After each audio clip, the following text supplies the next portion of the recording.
Hey, let's talk about the 500K to $700K bracket. We're seeing a lot of these kitchen projects in Plano lately, and, well, it's a really specific landscape. Like, since 2015, as senior project managers at UHS Remodeling, we've basically made it our mission to master this exact sweet spot for our clients. Yeah, exactly. It's a really fun bracket to work in, honestly. It really is. I mean, the goal for you listening right now is getting that true luxury feel in an established family home, but, without swallowing a staggering 150K price tag to do it. So, why do you think homeowners always want to start by picking out shiny tiles when we know the real secret to a successful remodel actually starts underground? Well, I mean, we naturally gravitate toward the things we can see and touch, right? Yeah. But here in North Texas, if you ignore what's underneath, those beautiful tiles are basically doomed. Oh, 100% doomed. Right, because it all comes down to the soil. We build on expansive clay here, so when it rains, that clay absorbs water and swells up like a giant sponge, lifting the entire house. And then summer hits. Yeah, August rolls around, it completely dries out, shrinks, and just drops the house back down. That constant heaving reaps absolute havoc on a home's footprint over the years. Oh, don't I know it. I still think about that project we looked at over on Legacy Drive a few years back.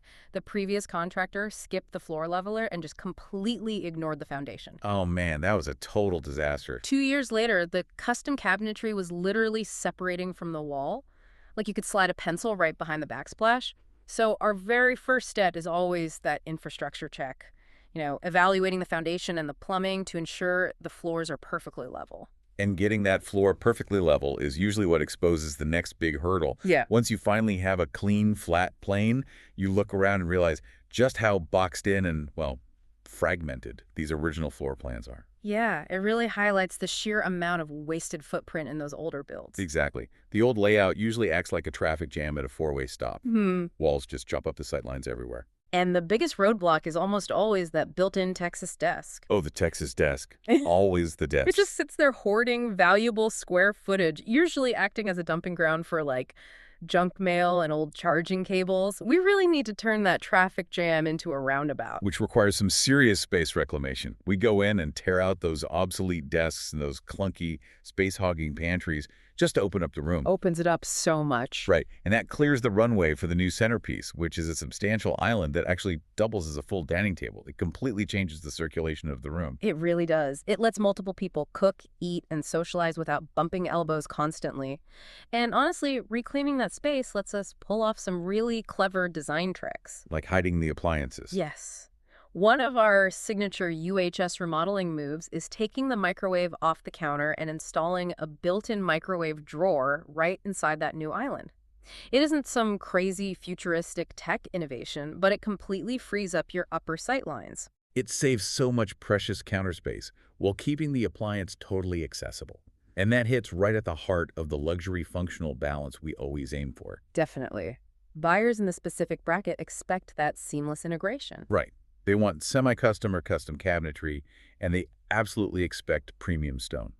Right now, quartz is the absolute gold standard for counters. And that's purely because of the engineering behind it, right? Exactly. Unlike natural granite, which is, highly porous and needs constant sealing, quartz is manufactured with resins that make it completely non-porous. So you can spill a glass of red wine, leave it overnight, and it just wipes right off without a stain. Like it never even happened. Let me challenge the aesthetic side of this for a second, though.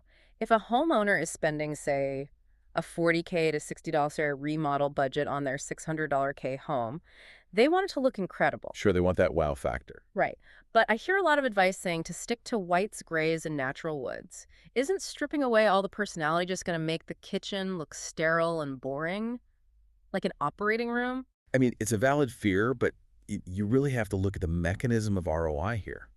Highly personalized, trendy colors, like those dark green cabinets we've been seeing everywhere lately, might look great on social media today. Oh, they're everywhere on my feed. Right, but they severely limit your buyer pool tomorrow.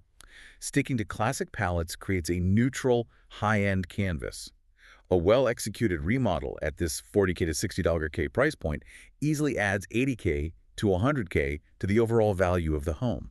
Because future buyers can immediately envision their own lives in that space without mentally calculating the cost of repainting? Exactly. And they don't have to worry about replacing neon green tile or something crazy. The canvas stays neutral. But if they do want to inject personality, how do they do it? You do it with the hardware. Never go cheap on your drawer pulls and cabinet handles. Yeah. It is literally the very first thing people physically touch in a kitchen. That makes so much sense. Yeah, the weight and finish of the hardware instantly communicate whether the space is truly high-end. It's a small detail with massive impact. Okay, so what does this all mean for your next deep dive into a home project? Secure your Texas foundation before anything else. Ditch the traffic jam desk for a highly functional island. Hide your appliances to save counter space. And stick to engineered quartz and timeless colors for an incredible return on investment. Which really leaves you with an